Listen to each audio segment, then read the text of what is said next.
বোঝাতে চাই, লক্ষ্য করে দেখা যায় লা ইলাহা ইল্লাল্লাহু মুহাম্মাদুর রাসূলুল্লাহ সাল্লাল্লাহু আলাইহি ওয়াসাল্লাম अल्लाह के सवा कोई इबादत के लायक नहीं। हजरत मोहम्मद सल्लल्लाहु अलैहि वसल्लम अल्लाह ताला का भेजा ओ पैगम्बर रसूल है। अल्लाह नबीर এই কলেমা শরীফটা আমরা পড়ি, যে কলেমা শরীফ জান্নাতে হাজারা হাজারা জান্নাতের গাছের গায়ে, জান্নাতের পাহাড়ের গায়ে লেখা আছে, যে কলেমা শরীফ সিদরাতুল মুনতাহা আরশে আজিমে লেখা আছে, যে কলেমা শরীফ জান্নাতের পাতায় পাতায় লেখা, যে কলেমা শরীফ তামাম পৃথিবীর ফেরেশতাদের জবানে জবানে, যে কলেমা শরীফ তামাম পৃথিবীর নবীদের জবানে জবানে, যে কলেমা শরীফ তামাম পৃথিবীর কিনারায় কিনারায় কলেমা শরীফ, একদিকে লা ইলাহা ইল্লাল্লাহ, অপরদিকে মুহাম্মদুর রাসূলুল্লাহ সাল্লাল্লাহু আলাইহি ওয়াসাল্লাম। কি একটা সমাজ এসেছে, আগের হাদিসটা একটু খেয়াল করে নেন। নবী আমার বললেন সেই জামানায় কিছু দাজ্জাল আর কাযযাব বার হবে। আল্লাহ নবী পরে বললেন ওরা এমন এমন হাদিসের কথাবার্তা বলবে বিমালাম তাসমাউ, যা তোমরা কখনো শোনোনি, ও আনতুম আলা আবাউকুম, যা তোমাদের মুরব্বীরা কখনো শোনেনি। তাহলে কলেমা শরীফ লা ইলাহা ইল্লাল্লাহু মুহাম্মাদুর রাসূলুল্লাহ সাল্লাল্লাহু আলাইহি ওয়াসাল্লাম এটা আমরা শুনেছি, কিন্তু লা ইলাহা ইল্লাল্লাহু আল্লাহু আকবার যা আমরা কখনো শোনেনি, ও আনতুম আলা আবাউকুম, আমাদের মুরব্বীরা এমন কলেমা শোনে তারাও কবরে যায়নি। আল্লাহ নবী জবাব দিয়ে বললেন হাসরের ময়দানে ওরা আমার কেউ হবে না, আমি রাসূল ওদের কেউ হব না। আল্লাহ নবীকে বললেন হুজুর বালগমিও সল্লো না, ওরা নামাজ পড়ে, ওরা রোজা রাখে, ওয়াহুদ্দু না, ওরা হজ করে। নবী বলল ওদের ভিতরে সব আছে, আমি নবী আমাকে সরিয়ে দেবার কারণে আমি রাসূল ওদের কেউ হতে পারবো না। সমাজের দিকে একটা বার তাকিয়ে দেখো, ইবলিস ইবলিস আল্লাহকে মানে, ইবলিস জান্নাতকে বিশ্বাস করে, ইবলিস জাহান্নামকে বিশ্বাস করে, কিয়ামতকে ইবলিস বিশ্বাস করে। আসজুদু লিল্লাহ আল্লাহর নামে সেজদা দিয়েছে, ওয়ারকাউ মার রাকিন আল্লাহর নামে রুকু দিয়েছে, ফেরেশতাদের শিক্ষক হয়েছে, পৃথিবীর জমিনে কোটি কোটি কোটি বছর আল্লাহর নামে সেজদা দিয়েছে। তাহলে ইবলিস সব মানলো আর বাদ দিয়েছে মুহাম্মদ সাল্লাল্লাহু আলাইহি ওয়াসাল্লাম নয়, বাদ দিয়েছে নবী আদমকে সেজদা দেওয়ার নিয়মটা। তাহলে আল্লাহকে এতটা মানলো, নবী আদমকে না মানার কারণে আল্লাহ তাকে জাহান্নামের লিডার বানিয়েছে। এ সমাজে দাড়িওয়ালা টুপিওয়ালা হুজুর যারা বলে আমরা শহীদল শহীদল, এরা লা ইলাহা ইল্লাল্লাহ দিয়েছে, মুহাম্মদুর রাসূলুল্লাহ জায়গায় আল্লাহু আকবার বসিয়েছে, এরাও নবীকে ছেড়ে দিয়েছে। তাহলে ইবলিস আর এই ইবলিস পার্থক্য না এক এক। কি হবে এবার? আমি তো বলিনি, তোমরা বলেছো তাই আমরা শোনাচ্ছি, ঠিক না ভাই? ঠিক। কেউ একজন বইতে লিখেছে সেই কথা যদি কেউ পড়ে শোনায়, দোষটা কি তার? দোষটা তো তার না। কেউ একজন চুরি করেছে, এখন তার নামে একটা কেসের ফাইল এসছে, এখন এলাকার একটা শিক্ষিত মানুষ পড়ে শোনাচ্ছে, দোষ কি তার? করেছো বলে এসছে তাই শোনাচ্ছি ওপেন। এখন যাবে কি না যাবে সেটা তোমার ব্যক্তিগত ব্যাপার, মানবে কি না মানে সেটা ব্যক্তিগত ব্যাপার। ও আমার জামাত যুবকের আমি আপনাকে বোঝাই, চলেন একটা বার এগিয়ে যাওয়া যাক।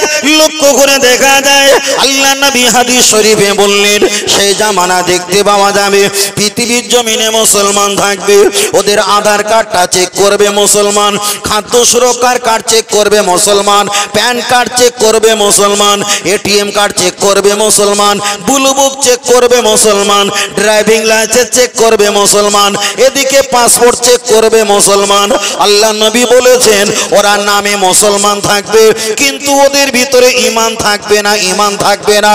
আমি আপনার কাছে একটা বার বলছি, লক্ষ্য করে দেখা যায় নবী মুসা আলাইহিস সালামের ঘটনা আপনারা শুনেছেন। আমি ওটা বলছি না, প্রয়োজনটা নিয়ে আমি আপনাকে বলছি।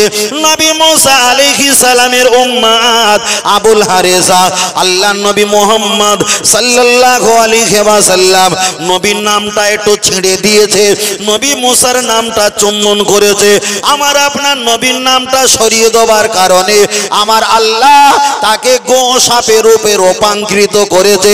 এ সমাজে যারা হুজুর আছে, যারা আলেম আছে, যারা নামাজি মুত্তাকি আছে, যারাই বলে আমরা শহীদ দল, ওরা আল্লাহকে নিয়েছে, মুহাম্মদ রাসূলুল্লাহকে হটিয়ে আল্লাহু আকবার বসিয়েছে। তাহলে নবী মুসার উম্মত আবুল হারেসা নবীর নাম যদি সরিয়ে দেওয়ার কারণে তাকে যদি গোসাপ বানিয়ে দেয়, আমাদের সমাজে যত নকল মার্কা মুসলমান আছে এরা নবীর নামটা সরিয়েছে। দুনিয়াতে গোসাপ না বানালে আল্লাহ হাসরের ময়দানে বিচার করে ওদের জাহান্নামী বানাবে, এটাই তো আমাদের বিশ্বাস। চলেন আমি আপনাকে বোঝাতে চেয়েছি, খুব ঠান্ডা মাথায় বুঝতে হবে, বিষয়টা উপলব্ধি করার বিষয়। এখন কিন্তু যদু মধু ওয়াজ নসিহত চলবে না। আবার যত 3 বছর চলে আসবে আবার দেখবেন সেই 20 বছর আগের বক্তার মতো ওয়াজ আমাদের সমাজে আর চলছে না। তার কারণ আমরা বক্তব্য রেখেছিলাম এক একটা বিষয়ের উপরে, পরিস্থিতির উপরে বক্তব্যটা আবার রিজেক্ট করে পাল্টে দিতে হয়। একটাবার আগিয়ে চলে যাওয়া যাক, তাহলে পৃথিবীর জমিনে ইসলাম থাকবে, ঈমান পাওয়া যাবে না। বিষয়টা আমি আপনার কাছে বলছিলাম। এবার একটা বার বলবেন নামাজ পড়া কার হুকুম?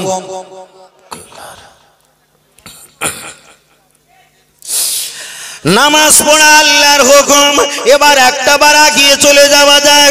আমি আপনার কাছে বোঝাতে চেয়েছি, নতুন করে যত পৃথিবীতে দলমত তৈরি হবে, মনে করবেন মসজিদের রং হবে, সালাম বেড়ে যাবে, মুখে দাড়ি বেড়ে যাবে, মাথায় টুপি বেড়ে যাবে, মাথায় পাগড়ি বেড়ে যাবে, লম্হা পিরহান পরাটা বেড়ে যাবে, কিন্তু ঈমান পাওয়া যাবে না।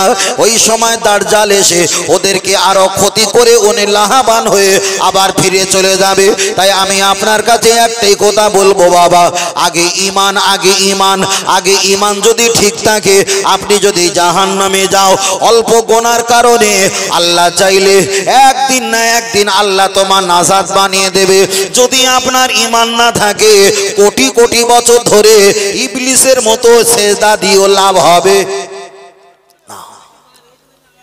আল্লাহ ও আমার সোনা মানিকের, আমি আপনাকে বোঝাতে চাই, চলেন একটা বার আগিয়ে যাওয়া যায়।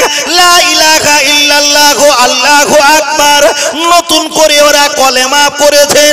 এই কলেমা শরীফটা পৃথিবীর জমিনে ছিল না। কোন নবী, আম্বিয়া, ফেরেশতা, কোন পীর, ওলিয়া, আউলিয়া, গওস, কুতুব, আলেম, ওলামা এমন করে কখনো শোনেনি। ওরা বলছে না লা ইলাহা ইল্লাল্লাহ পরে মুহাম্মদুর রাসূলুল্লাহ বললে এটা শিরক হবে, এটা করা চলবে না। ওই জন্য ওরা নবীর নামটা বাদ দিয়েছে, ওরা আল্লাহু আকবার ওখানে বসিয়েছেন। একটা বার আগিয়ে চলে যাওয়া যাক। আমি আপনাকে বোঝাতে চেয়েছি, আমরা রমজান মাসে, ফাল্গুন মাসের 28 তারিখে কম বেশি রমজান মাস পড়ছে, আমরা ইফতার খোলার জন্য দোয়া পড়ি, আল্লাহুম্মা সামতু লাকা ওয়া তাওয়াক্কালতু আলা রিজকিকা ওয়া আফতারতু বিরহমাতিকা ইয়া আরহামার রাহিমিন বিসমিল্লাহি ওয়া লা বারাকাতিল্লাহ। এমন করে যদি না জানা থাকে বিসমিল্লাহির রহমানির রহিম বলে ইফতার খোলাটা শুরু করা হয়, ওরা নতুন করে ইফতারের দোয়া পরিবর্তন করেছে, আল্লাহুম্মা লাকা সামতু বিরহমাতিকা। এমন করে তারা ইফতার খাবার দোয়াটা ছোট করে দিয়েছে। আমরা তওবা শরীফ পাঠ করি, আস্তাগফিরুল্লাহ রাব্বি মিন কুল্লি যামবি ওয়া আতুবু ইলাইহি লা হাওলা ওয়ালা কুওয়াতা ইল্লা বিল্লাহিল আলিউল আযীম। ওরা নতুন করে তওবা শরীফটা কেটে কুটে বাদ দিয়ে নতুন করে বানিয়েছে, আস্তাগফিরুল্লাহ আল্লাযী ওয়া আতুবু ইলাইহি একেবারে শেষ করে দিয়েছে। তাহলে একদিকে তওবা শরীফটা কেটে ডিজাইন করেছে, ইফতার খোলা দোয়াটা কেটে ডিজাইন করেছে, এরা কোনো জায়গায় আর খুঁজে না পেয়ে কলেমা শরীফটাও কেটে ডিজাইন করেছে। তাহলে এই ইবলিস আর ওই ইবলিস, এতে কি আর কোনো সন্দেহ আছে? সন্দেহ আছে? আর সন্দেহ নেই। ও আমার সোনা মানিকের, আমি আপনাকে বোঝাতে চাই, চলেন একটা বার আগিয়ে যাওয়া যায়। বক্তব্য ভালো করে বুঝতে হবে, আপনি যদি বুঝতে না পারেন আপনার আমার সমস্যাটা চিরকাল থেকে যাবে, আগিয়ে চলে যাওয়া যাক। তাহলে ওরা কেটে পরিবর্তন করেছে। এবার একটা বার বলবেন, আমরা যখন নামাজ পড়ি কি আমরা 2 রাকাত সুন্নাত নামাজ পড়ি। 2 রাকাত সুন্নাত নামাজ পড়ার আগে, ফরজ নামাজ পড়ার আগে আমরা দেখা যায় নফল নামাজ পড়ার আগে, এক কথায় কোনো নামাজ পড়ার আগে আমরা উজু করি। উজুর ফরজ হলো কয়টি? উজুর ফরজ হলো 4টি। আমরা তার ভিতরে একটা আমরা কাজ করি, সেটা হলো কি মাথা মাসাবা করি। ওরা বলল না, মাথা মাসাবা করা কোনো কোরআনে নাই, কিন্তু আল্লাহর কোরআন জানিয়ে দিয়েছে আমসাহু, তোমরা মাথাটা মাসাবা করো। ওরা বলছে উজু করার সময় মাথা মাসাবা করা এটা কোরআনে নেই, কিন্তু কোরআনে এসে আইদিয়াকুম তোমরা হাত ধোবে, আরজুলাকুম তোমরা পা ধোবে, পরে এসে আমসাহু তোমরা মাথাটা মাসাবা করবে। ওরা বলেছে উজু করার সময় মাথা মাসাবা করা চলবে না। আপনারা বলেন টুপিটা খুলে দাঁত দিয়ে কামড়ে কিংবা পাশে রেখে আঙুলটা ঘুরিয়ে মাথা মাসাবা করা হয় না? হয় না, মাথা মাসাবা করা হয়। হানাফি মাযহাবের মাসলা হলো যারা উজু করবে ঠান্ডাকালে কিংবা গরমকালে এই কান পর্যন্ত, এই পর্যন্ত পানিটা পৌঁছাতে হবে। দাড়ি যদি ঘন হয় একটু খিলাল করে নেবে, হয়ে যাবে। দাড়ি যদি পাতলা হয় ভিতরে আপনাকে পানি দিতে হবে। ওরা বলেছে না না না, আপনারা শুধু মুখমণ্ডলটা ধৌত করে নেবে, তোমরা যে মাথা মাসাবা করো, মাথা মাসাবা করা চলবে না। আবার নতুন করে এমন ইবলিস হুজুর ফতোয়া দিয়েছে, তোমরা যদি কোনো কাজ করো, কাজ করার সময় বিসমিল্লাহির রহমানির রহিম বলবে না, এটা বলা শিরিক, এটা বেদাত চলবে না। তোমরা শুধু বলবে বিসমিল্লাহ বিসমিল্লাহ, আল্লাহ তোমার নামে শুরু করছি, বিসমিল্লাহির রহমানির রহিম, আল্লাহ তুমি রহমত দাও। এটা নাকি বললে শিরিক হয়ে যাবে। আমি আপনাকে বলছি এমন বক্তব্য, এমন কথা আমরা কখনো শুনিনি। আমাদের পূর্বপুরুষেরা যারা কবরবাসী হয়ে গেছে, এমন কথা আমরা কখনো তাদেরকে বলতে দেখিনি। নবী বলেছেন দুনিয়ার জমিনে ওরা মৃত্যুবরণ করলে হাসরের ময়দানে আমি ওদের কেউ হব না, আর হাসরের ময়দানে ওরা আমার কেউ হবে। আমি বলছি, হয়তো আপনার মনে করছেন হুজুর কি বলছে, এখন ফের বলেন আমি আপনার ঈমান বাঁচাচ্ছি, আমি ফজিলত তুলে দিতে আসিনি। আপনি তার বক্তব্য শুনবেন। আপনি জানেন একটা কথা বললে আপনি যদি বেরেনওয়ালা ছেলে হন, ভাই হয়, তাহলে আমার কথাটা আপনি একদম মধু দিয়ে গিলে গিলে খাবেন। আহলে হাদিস মতবাদ যারা আছে তারা আমাদেরকে কাফের বলে বিশ্বাস করে। খবর জানেন? ওরা বক্তব্য দিয়েছে, একজন সালাম দিয়েছে, সালাম দিয়ে বলছে তুমি নামাজ পড়ো না, বলে কাফের, তোমার সালাম নেওয়া যাবে না। ঠিক না বেঠিক? ওরা বেনামাজিকে কাফের বলে, আমরা বেনামাজিকে কাফের বলি? বেনামাজিদের কাফের বলিনি। তাহলে যার ভিতরে নামাজ নেই তাকে ওরা কাফের ফতোয়া দিচ্ছে, আর ওদের ভিতরে নবী নেই, ওদের কাফের বলতে কি আমাদের সময় লাগবে? নবী দুনিয়াতে এসেছে, তার অনেক বছর পর আল্লাহ নামাজ দিয়েছে। ঠিক না বেঠিক? নবী দুনিয়াতে এসেছে, অনেক বছর পর আল্লাহ কোরআন দিয়েছে, কিন্তু ওই জামানায় যারা সাহাবারা ছিল নবীর হাতে হাত দিয়ে কলেমা পড়ে তারা দুনিয়া থেকে মৃত্যুবরণ করেছে। কোরআনও তখন আসেনি, নামাজও তখন আসেনি। এবার বলেন ওরা নবীকে পেয়ে কবরে গেছে, নামাজও পেল না, কোরআনও পেল না, ওরা জান্নাতি না জাহান্নামী? জান্নাতি। তাহলে নবী পেয়েছে, কোরআন পায়নি, নামাজ পায়নি, তারা জান্নাতি। এরা কোরআন পেয়েছে, এরা নামাজ পেয়েছে, কিন্তু নবীকে ছেড়ে এরা হয়ে গেছে বেঈমানি। ঠিক না বেঠিক? বেঈমানি খুব সমস্যা, খুব সমস্যা ভাই। আল্লাহ, চলেন আমি আপনাকে বোঝাতে চাই, আহলে হাদিসের সম্পর্কে আমি বলতাম না, কিছু কথা আপনার কাছে বলতে হবে। যদি বলেন হুজুর আপনি কেন বলছেন, আমি আপনার কাছে চাক্ষুষ একটা প্রমাণ দেখিয়ে দিতে পারি। আমার কলে এখনো পর্যন্ত কল লিস্টে আছে, আমার আগামী কালকের জলসা আছে বাঁকুড়া জেলায়, মানে দেখা যায় শক্তিগড় রোড ধরে যে বাঁকুড়ার মোড় পরে খণ্ডঘোষ বলে মোড় আছে, আপনারা জানেন। ওই খণ্ডঘোষের মোড়ের পাশে একটা একটা জলসা, আগামীকাল জলসা। আজকে আমার আসার সময় আমি যখন আপনাদের চাপড়া পার হচ্ছিলাম তখন আমাকে ফোন করে বলছে আগামী যা দিন জলসা আসবে, তবে পিঠে তেল মেখে জলসায় তুমি এসো। ফোন কাছে আছে, বুঝলেন না? দাওয়াত করেছে যে সে বলছে, তার কারণটা কি? ওর বিরুদ্ধে আমি কিছু বলিনি, তার জমি আমি ছিনিয়ে নেইনি, তার বাড়ি কোনো ছেলে মেয়েকে আমি বার করে বিক্রি করিনি। রাগটা হয়েছে কি, ও যে আল্লাহু আকবার বলেছে ওই জায়গাটা মোহাম্মদ রাসূলুল্লাহ বসাচ্ছি, এটাই ওর রাগ, এটা ওর রাগ, বুঝেন না?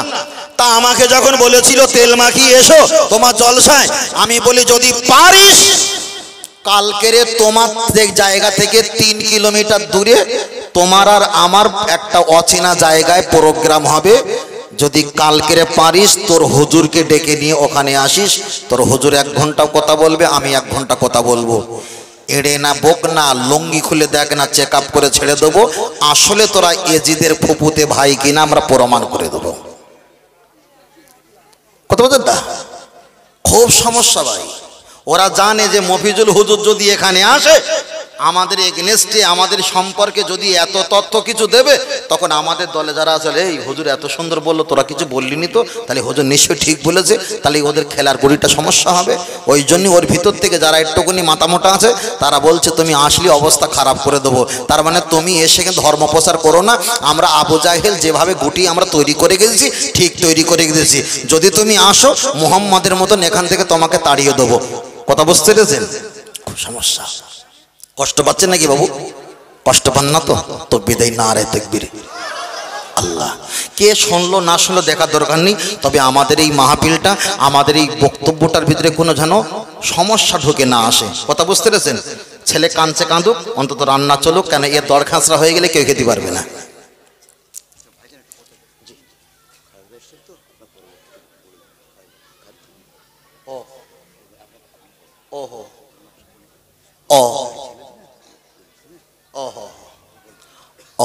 আমার পরে থাকবে তো না, খরজন ভাই এসছে আমার পরে উনি থাকবে, তাই কমিটি ভাই একটু বলতে বলেছিল, আমি বলেছি। যাক আলহামদুলিল্লাহ। আল্লাহ আল্লাহ। ও আমার সোনা মানিকেরা, চলেন একটা বার আগিয়ে যাওয়া যায়। চলেন, আমি আপনাকে বলছিলাম তাহলে ওরা আমাদের কাফের ফতোয়া দিয়েছে।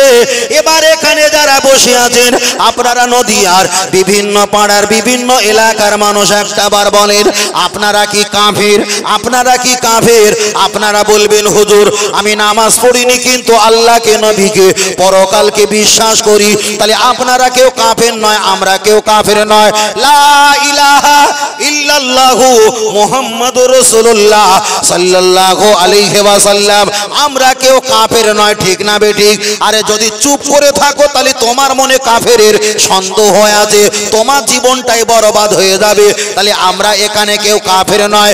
যারা আহলে হাদিস মতবাদ তারা বলে দিয়েছে হানাফি মাযহাব যারা পালন করে তারা হলো কাফের। এবার বলেন আপনি কাফের? না না না, আমরা কেউ কাফের নয়। কিন্তু নবী আমার একটা হাদিস শরীফে বলেছেন, হাদিসটা বুখারী শরীফে এসেছে, আইয়ুমা রাজুলিন ক্বালা লি আখিহি কাফিরুন ফাকাদ বাআ বিহা আহাদুহুমা আও কামা ক্বালা আলাইহিস সালাম।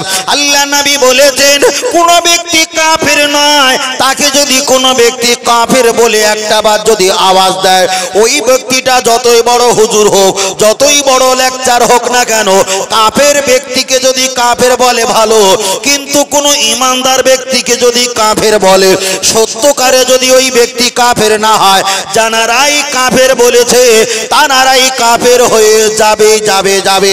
তাহলে আহলে হাদিস মতবাদ যারা আছে ওরা আমাদেরকে বলে দিয়েছে তোমরা হানাফি মাযহাব পালন করো, হানাফিদের মেনে নিয়েছো মানে তোমরা ঈমান হারা হয়ে গেছো, তোমরা কাফের হয়ে গেছো। আপনি বলেন আমরা কি কাফের হয়েছি? নয় নয় নয়, বরং যারা আমাদের কাফের বলেছে তারাই নিজেরাই কাফের হয়ে গেছে।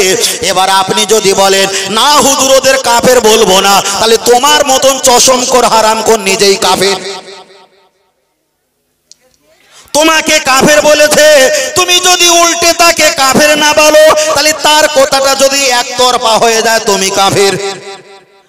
আর তুমি যদি বলো না না আমি কাফের নয়, উনি ভুল বলেছে, তাহলে ওই ব্যক্তিটা নিজেরাই হয়ে গেছে কাফের। এবার বলেন আহলে হাদিস মতবাদ যারা আছে তারা যদি আমাদের কাফের বলে, এখন আহলে হাদিসরা আমাদের কাফের বলে, ওরাই তো নিজেরাই কাফের হয়ে গেছে। এবার বলেন ওই রকম ব্যক্তিদের কি ওয়াজ শোনা জায়েজ? কাফেরদের কি ওয়াজ শোনা জায়েজ? আমার কথাটা খুব লজিক ভাবে নিতে হবে।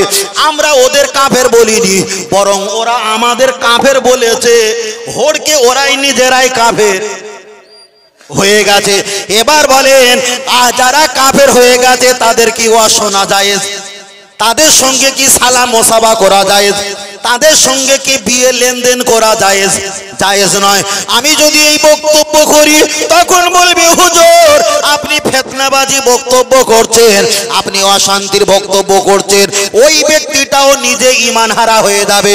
একটা ব্যক্তি আমার কাফের বলল, আমি প্রতিবাদ করতে গিয়ে যদি ফিতনাবাজি হয়ে যায়, তাহলে ভাবতে হবে ওমর ফারুক যাকে টাকা দিয়ে অর্থ দিয়ে রসুলকে ক্ষতি করতে পাঠিয়েছিল, তাহলে এজিদের দল এই হারামখোরকেও আমাদেরকেও ক্ষতি করতে পাঠিয়েছে।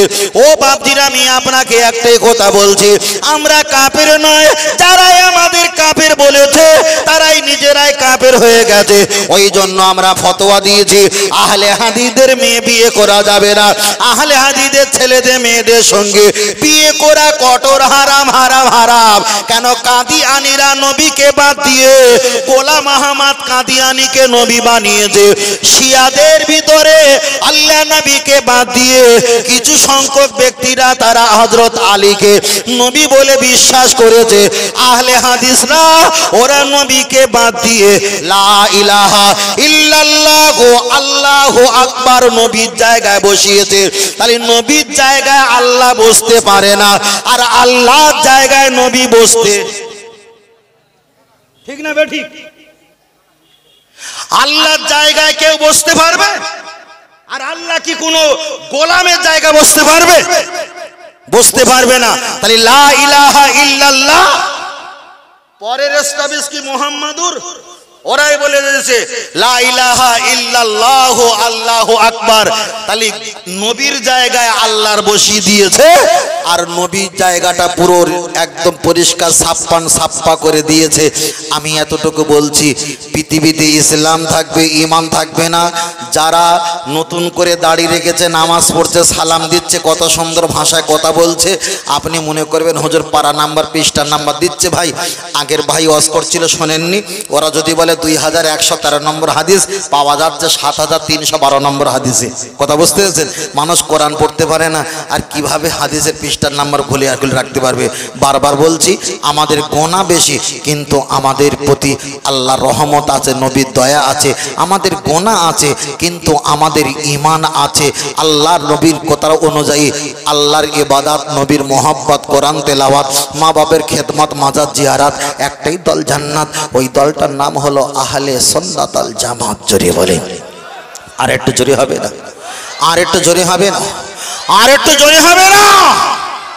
আল্লাহ একজন ফতোয়া দিয়েছে, একটা হুজুর, নাম বলবো না, তোমরা বুঝে নেবে, যারা একটু সাবাল্যক তারা বুঝে নেবেন, যে স্ত্রী যদি শ্বশুর বাড়ি 3 দিনের অধিক থাকে স্বামীর খরচ দিতে হবে।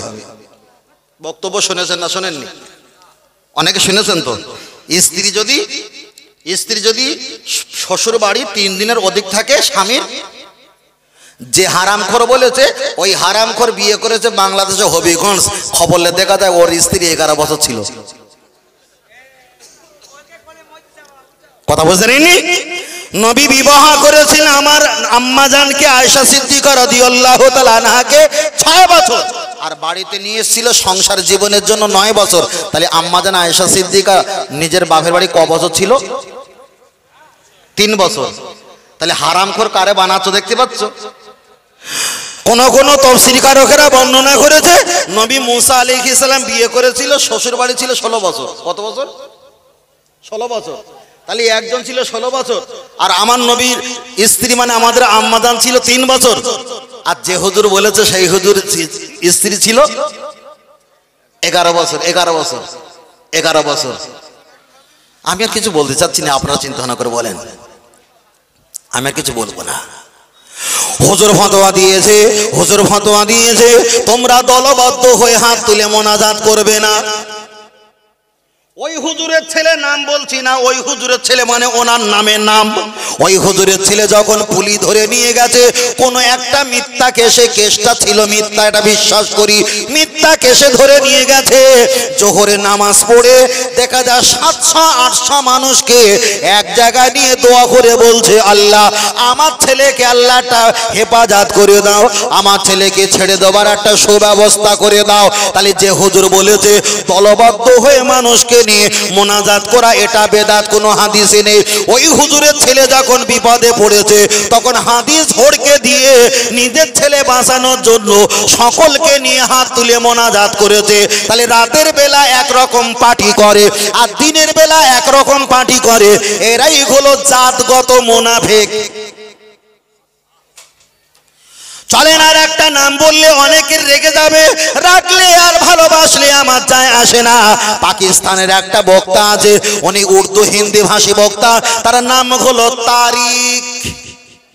তারপরে কি বলেন ব্যাস, তাহলে আপনারা সব জানেন তারিক জামিল। উনি জবানটা ছিল উর্দু কিংবা হিন্দি, উনি বক্তব্য করে। আমি কারোর বিরুদ্ধে বলিনি যতক্ষণ প্রমাণ সাবিত না পাই। তারিক জামিলের ছেলে আজ থেকে 4 মাস কম বেশি আগে সুসাইড করে মারা গিয়েছিল না যায়নি? গিয়েছিল তো, সুসাইড করে মারা গিয়েছে। তারিক জামিল বলেছে দলবদ্ধ হয়ে হাত তুলে মোনাজাত করা যাবে না। ছেলে সুসাইড করে যখন মৃত্যুবরণ করেছে, ছেলের কবরের ধারে কোটি কতক মানুষকে ধরে নিয়ে দোয়া করেছে।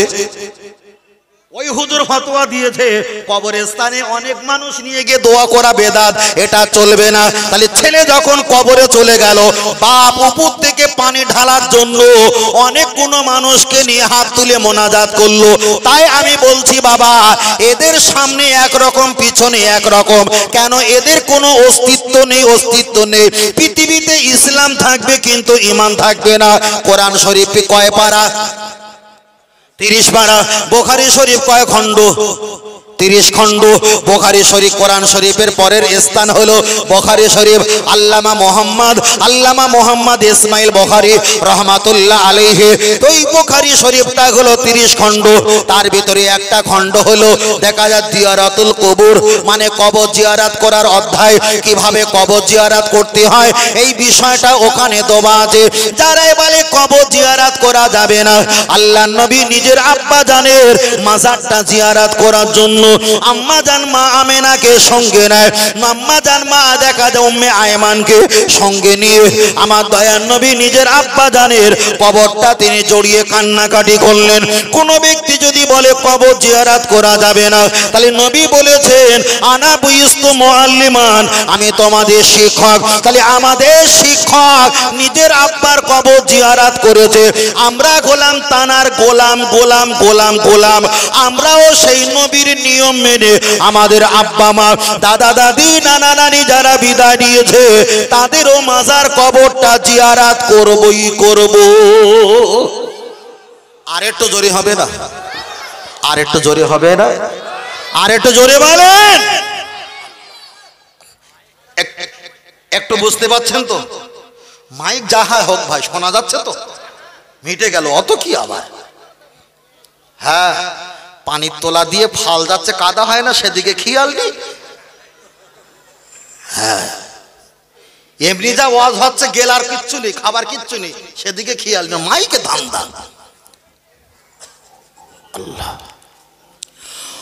ও আমার জওয়ান যুবকেরা চলেন, আমি আপনার কাছে বলছিলাম লক্ষ্য করে দেখা যায়, তাহলে আল্লাহ নবীর কথা বলছিলাম, কবর জিয়ারাতের কথা বলছিলাম। আল্লাহ নবী বলেছেন মানজারা কবরিন, কোন ব্যক্তি যদি আমার মাজারটা জিয়ারাত করে ওয়াজাবাত লাহু শাফাতি, ওই ব্যক্তি জান্নাতে তোমার জন্য আমি রাসূলুল্লাহ শাফাতকারী হয়ে যাব। আমি আপনার কাছে একটা বার বলছি, নতুন করে একটা ফিতনা বার হয়েছে। ওরা বলেছে মাজার কবরকে মাজার বলা যাবে না। মৃত ব্যক্তি যেখানে রাখা হয় ওই জায়গাটাকে মাজার বলা যাবে না, ওই জায়গাটাকে কবর বলতে হবে। আমরা পীর ওলির কবরটারে মাজার বলি, আল্লাহ নবীর কবরটারে মাজার বলি, সাহাবা আজমাইনদের কবরটারে মাজার বলি। ওরা ফতোয়া দিয়েছে না না না, কবরকে কবর বলতে হবে, মাজার বলা যাবে না। ওদেরকে একটা বার জিজ্ঞাসা করো কোনটা কবর আর কোনটা মাজার, কোনটা কবর কোনটা মাজার? আল্লাহ দলিল কি? দলিল এটা আল্লাহ নবী বলেছেন মানজারা কবরিন অজাবাত লাহু শাফাতি। নবী বললেন যারা আমার কবর দেখবে, ওই তো নবী কবরে কথা বললো, তোমরা কেন মাজার বলো? আল্লাহ নবী বলেছেন ও আমার সাহাবায়ে কেরাম জেনে রেখে দাও, ইজা আল্লাহ নবী বললেন মা বাইনা বাইতি ওয়া মিনবারিন রওজা, রওজা তুমি রিয়াজিল জান্নাত, মসজিদে নববীর ইমামতি করার স্থান, আম্মা জান আয়েশা সিদ্দিকার ঘর, অতএব আমার মাজার মুকাদ্দাস শরীফ এই জায়গাটা হলো জান্নাতের টুকরা। তাহলে মসজিদে নামাজ পড়ার জায়গা আর রাসূলুল্লাহ থাকার জায়গার নাম হলো কি? রওজা। রওজা রওজা, তাই না? তাহলে একদিকে হলো কবর আরবি ভাষা, একদিকে রওজা হলো আরবি ভাষা। তাহলে যারা বলেছে কবর বলতে হবে, রওজা জি বলা যাবে না, মাজার বলা যাবে না, আমি বলবো তারা উল্টো পাল্টা বকছে, তারা কিছুই জানে না। চলেন একটা বার আগিয়ে যাওয়া যাক। আমরা কবরের কাছে গিয়ে ইয়া রাবি ও ইয়া দাইহি আমরা হাত তুলে মোনাজাত করি। ওরা বলেছে না না না, কবরের কাছে হাত তুলে মোনাজাত করা যাবে না। আমি আপনাকে বোঝাতে চেয়েছি মক্কা মদিনা যারা বড় বড় আলেম আছে, সময় যদি একটা বার পায় জান্নাতুল বাকি, জান্নাতুল মুআল্লা, জান্নাতুল খোয়াব, জান্নাতুল আজিব, জান্নাতুল সম্মা, সময় পেলে জান্নাতুল বাকি মুআল্লার কাছে দাঁড়িয়ে দাঁড়িয়ে দাঁড়িয়ে দাঁড়িয়ে তারা হাত তুলে মোনাজাত করে থাকে। আর একটু জোরে হবে না? আর একটু জোরে বলেন। আপনাদের এলাকায় হাত তুলে মোনাজাত করে তো? আবার নতুন করে ফেকড়া বার হয়েছে, হুজুর মাটি দেওয়ার দোয়া কি বলছে। একটা হুজুর বলেছে মিনহা খলাক রকম বলা যাবে না। যে হুজুর বলেছে তার আরবি গ্রামার মাখরাজ অনুযায়ী 4-5টা ভুল আছে। একটা কুকুর ডাকে, ওই কুকুরে নকল করে আর 10টা কুকুর 10 জায়গা ডাকে। দেখেননি? দেখে একজন বক্তব্য দিচ্ছে যে মসজিদের খুতবা বাংলা আরবিতে পড়া যাবে না, যে ভাষার মানুষ সেই ভাষায় খুতবা পড়তে হবে। চিল্লে চিল্লে মাথা খারাপ করে দিয়েছে। আর একজন চট করে কি চিঠিতে লিখে বলছে হুজুর তুমি কোন মাদ্রাসা লেখাপড়া করেছো? তখন বক্তব্য দোয়া বন্ধ করে বলছে আমি কোনো মাদ্রাসা লেখাপড়া করিনি, আমি ইউনিভার্সিটি থেকে বিশ্ববিদ্যালয়ে পড়েছি, তবে আমি কোনো ইসলামিক মাদ্রাসা পড়াশোনা করিনি। আচ্ছা এরে কি আর বেঁচকে রাখা দেওয়া দরকার আছে বলে মনে হয়? তাহলে একজন ডেকেছে, সেই ডাক্তার নকল করে এও চিল্লানো শুরু করেছে, আদৌ পড়েনি। ঠিক সমাজে চলছে এইরকম। একটা হুজুর বলে দিয়েছে, সেই কথা শুনে আর 10 জায়গায় বলছে দেখ এটা করা যাবে না, ওটা করা যাবে না। এবার বলেন আমাদের শিক্ষককে আমার আপনার নবী, ঠিক না বেঠিক? আমরা কবরে যখন মাইয়েতকে শোবিয়ে দেই তখন মাটি দেওয়ার সময় কি দোয়া বলি? তার আগে কি বলি? বিসমিল্লাহির রহমানির রহিম। আবার ওই হুজুরের দলের ভিতরে আর একটা হুজুর কত, ওদের ভিতরে 4-5টা দল হয়ে গেছে। আবার এ দেখেন 4-5টা দল হয়ে গেছে। ওই হুজুর বলেছে শুধু বিসমিল্লাহ বলতে হবে, বিসমিল্লাহির রহমানির রহিম বলা যাবে না, বলে বেদাত হবে। আবার ওরা বলেছে কবরে মাটি দেওয়ার সময় কি বলতে হয়? বিসমিল্লাহির রহমানির রহিম। এবার এখানে আর বেদাত নেই। আমরা কি বলি? মিনহা খলাকনাকুম একবার, অফিহা নুঈদুকুম 2 বার, অমিনহা নুখরিজুকুম তারাতান উখরা কয়বার? 3 বার। কিন্তু তার পূর্বে আমরা কি বলি? বিসমিল্লাহির রহমানির রহিম। আল্লাহর নবীর ছেলে ছিল 4টে, কেউ বলেছেন 5টা, তা মাশহুর মত হলো 4টি আমি ধরে নিলাম। তার ভিতরে কাসেম, তৈয়বা, ইব্রাহিম বলে একটা ছেলে ছিল। ইব্রাহিম বাচ্চাটা মৃত্যুবরণ করলেন। আল্লাহর নবী দোনো আইদিয়াকুম 2টো হাতে ভর করে কবরস্থ করে শপথ করে দিলেন, নবী আমার দোনো আইদিয়াকুম 2টো হাত দিয়ে বিসমিল্লাহির রহমানির রহিম বলে মাটিটা কামড়ালেন, মানে পাকড়াও করলেন, ধরলেন। মিনহা খলাকনাকুম ওয়াহিদা, আফিহা নুঈদুকুম মিনকুম অমিনহা নুখরিজুকুম তারাতান উখরা, এমন করে 3 বার মাটি দিয়েছেন। তাহলে কোনো হাদিসে থাকুক আর নাই থাকুক, নবী যখন নিজের ছেলে সন্তানের বুকের উপরে 3 লোকমা বিসমিল্লাহ এবং মিনহা খলাকনাকুম বলে মাটি দিয়েছিল, আমরা হলাম নবীর ছাত্র, নবী আমাদের শিক্ষক, তাই আমরা নবীর নিয়ম মেনে আমরা এই জায়গায় 3 বার করে মাটি দেই। ওরা তো নবীর নিয়ম মানবে না, কেন? লা ইলাহা ইল্লাল্লাহু আল্লাহু আকবার, ওদের কাছে তো মুহাম্মদ রাসূলুল্লাহ। ওই জন্য বলছে এটা কোনো হাদিসে নেই। এমনি বলে না, এমনি বলে না।